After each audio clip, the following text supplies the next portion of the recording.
នៅព្រឹកនេះនាថ្ងៃទី22ខែមីនាឆ្នាំ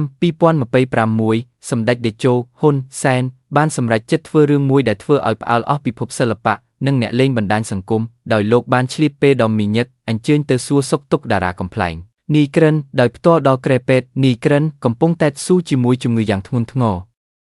ប៉ុន្តែអ្វីដែលកាន់តែខ្លោចចិត្តបំផុតនោះគឺឪពុករបស់លោកបានទទួលមរណភាពបាត់ទៅហើយដោយសាច់ញាតិមិនហ៊ានប្រាប់ឲ្យលោកដឹងឡើយព្រោះខ្លាចប៉ះពាល់ដល់ស្មារតីព្យាបាលសម្ដេចតេជោបានចាត់ទុកថានេះគឺជាការវាយប្រហារដ៏ធ្ងន់ធ្ងរបំផុតសម្រាប់ជីវិតនីក្រិន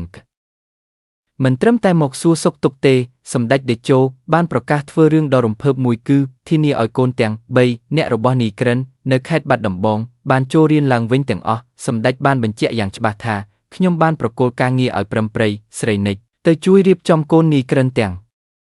3នាក់នៅបាត់ដំបងឲ្យបានចូលរៀនឡើងវិញក្រោយនីក្រិនចេញពីមន្ទីរពេទ្យសម្ដេចក៏បានកោតសរសើរដល់ស្រីនិចប្រឹមប្រិយដែលបានបោះបង់ចោលការងារមកនៅក្បែរមើលថែទាំនីក្រិនក្នុងពេលលំបាកនេះគឺជាសកម្មភាពមនុស្សធម៌ដែលគួរឲ្យគោរពបំផុត